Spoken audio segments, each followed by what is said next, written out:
Hi, thanks for watching this weekly Connect. We're going to continue our study in the Second Kings, and we're going to be learning about Elisha and Naaman.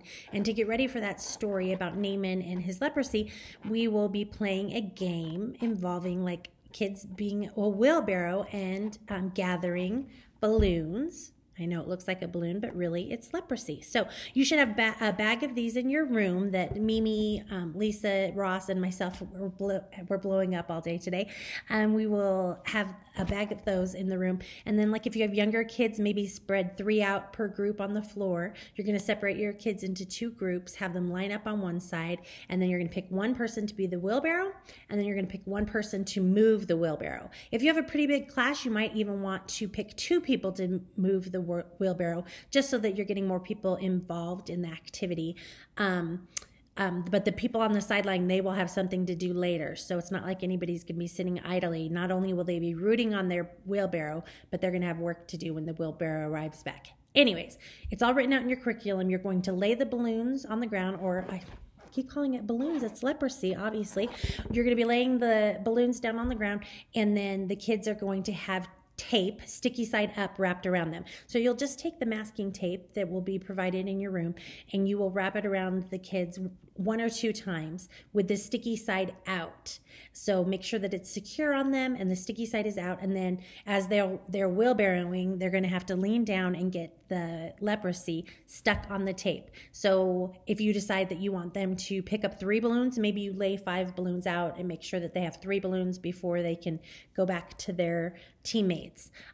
At which point, so then you're going to go out, get the balloons or the leprosy, and then you're going to, as soon as they get as many as you've said that they need to have, then they're going to go right back to the beginning and to the starting line. And then their team needs to rid them of the leprosy, which is grabbing the balloons off of them and popping them.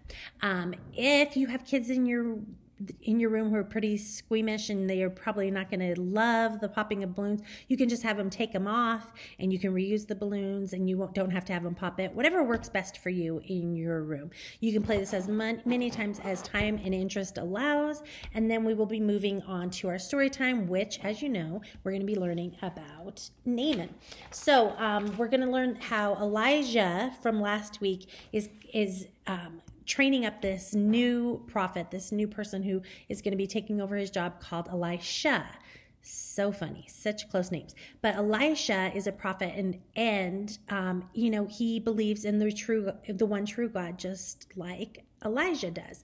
Well, in a faraway land, Naaman is an officer, and he's pretty wealthy, and he's inflicted with this horrible disease of leprosy, and he is very uncomfortable. And one of the servant girls, the Bible actually calls her a servant girl, so I'm thinking she's like 13 or younger, just is wishing that Naaman would come to Elisha, and because she knows in the one true God, and she believes in him, and she knows that Elisha can do something to help Naaman. Long story short, Naaman goes. Elisha says, go dip in the river. Naaman gets really upset. He's like, why would I dip in this river? Our rivers aren't as good, blah, blah, blah. He gets upset.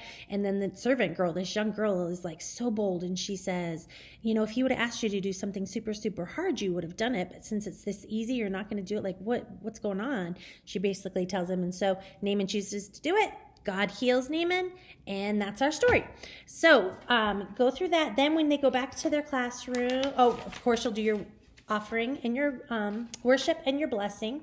And then for your review game, you'll have all your review questions as always, and we'll play a game of review hangman. I have put some words down that might be a good idea for you to use for your review hangman. So you will just need the whiteboard and a whiteboard marker and the words. And how I would play it is ask the question, and whoever can answer the question gets to pick a letter. That's how I would do it, but however it works in your room. You're the good teacher. You know what you're doing. And then I did a second activity, just in case that doesn't last very long, or if you don't have enough discussion questions, that I just did a whole discussion, a prayer time, a discussion activity, and I wrote out a prayer for you to say with the kiddos too, to spend some more time in discussion. And then if you still have more time, we will get ready for next week when Angel an angel visits Mary. So we're going to move on to Isaiah because we got to get to that Christmas story. December is upon us. And that's your Bible work for next week. So I think that's it. If you have any questions, give me a call, email me, text me, call me, whatever works best for you. Or you can just ask your campus supervisor to help you out as well. So thank you so much. Happy preparing, and I hope that this video helps you with that. Thanks so much.